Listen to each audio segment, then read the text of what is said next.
The graduation hall buzzed with applause as rows of proud families stood, waving flowers and homemade signs. Parents rushed toward their children with tearful smiles, wrapping them in hugs while cameras flashed from every direction. I stood alone. My graduation cap felt heavier than it should have. In one hand I held my diploma. In the other my phone. No new messages. I checked the time again.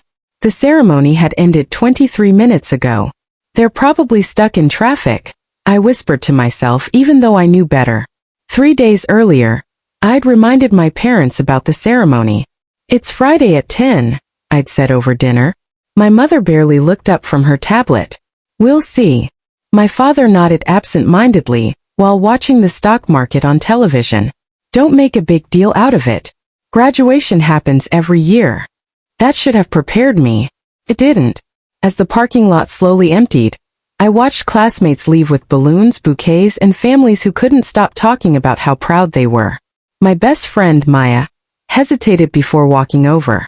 Are they coming? I forced a smile. They must have gotten busy. She looked at me with the kind of sympathy that hurts more than pity. My parents are taking everyone to lunch. Come with us. I almost said yes. Instead I shook my head. I'll be okay. She hugged me tightly. You deserved better. Those 4 words echoed long after she drove away. I called my mom. No answer. I called my dad. Straight to voicemail. Finally, after sitting alone on a bench for nearly an hour, my mother's text appeared. Sorry. Your cousin needed help moving. Congratulations. No emoji. No apology. No question about how the ceremony went. Just 7 words. I stared at the screen until it blurred. That was the moment something inside me quietly changed. I stopped chasing their approval. No dramatic confrontation. No screaming. No tears. Just silence. After graduation, I rented the smallest apartment I could afford and took a junior software engineering job at a tiny startup that barely anyone had heard of. The pay wasn't impressive. The hours were brutal. But for the first time, every success belonged to me. While my parents rarely called, I built a life they never bothered to ask about. I spent nights learning cloud architecture, artificial intelligence, distributed systems, and cybersecurity. Weekends disappeared into certifications. I turned down parties, skipped vacations, missed holidays. Not because anyone expected me to work. Because I finally expected something from myself. 5 years later, the startup exploded. Our AI platform revolutionized logistics for global shipping companies. Investors poured billions into expansion. The company went public. My stock options became worth more money than I had ever imagined. Then came the offer. A competing tech giant wanted me to lead its global AI division. Base salary, bonuses, equity. Together, the compensation package averaged nearly $5 million every month. I reread the contract 10 times before signing it. Not because I doubted it. Because the kid sitting alone after graduation would have never believed it. The announcement made headlines across the industry. Interviews, podcasts, magazine covers. My inbox flooded with congratulations from people I hadn't spoken to in years. Then my phone rang. Dad. For the first time in almost 8 months. I answered.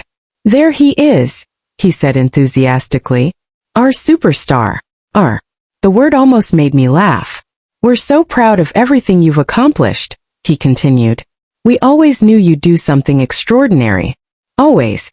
The same people who couldn't spare 2 hours for my graduation suddenly rewrote history. Mom took the phone.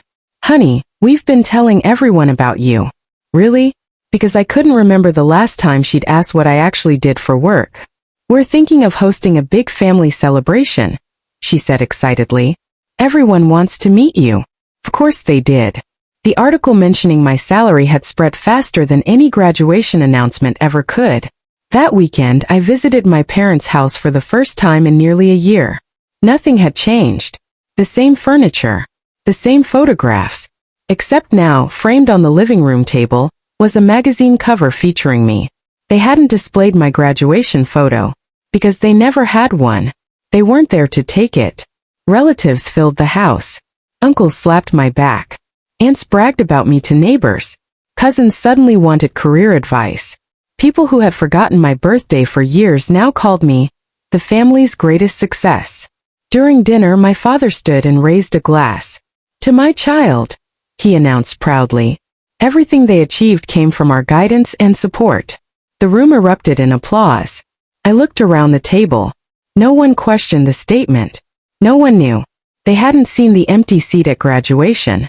They hadn't seen me eating instant noodles in a tiny apartment while teaching myself skills after midnight. They hadn't heard voicemail after voicemail go unanswered.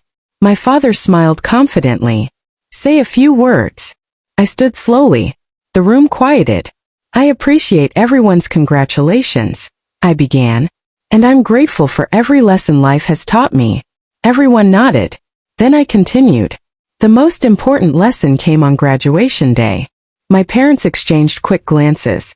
I learned that sometimes the people you expect to celebrate your smallest victories only appear after your biggest ones. Silence. "You weren't there when I crossed the finish line that mattered most to me." I smiled, not angrily but peacefully. "But thank you." Confused faces stared back. Because being forgotten taught me how to build a life without waiting for anyone's approval. No one clapped. No one spoke. For the first time, the truth was louder than applause. I didn't need revenge. I didn't need an apology. The lonely graduate sitting on that empty bench had already won years ago. The money simply made everyone else notice.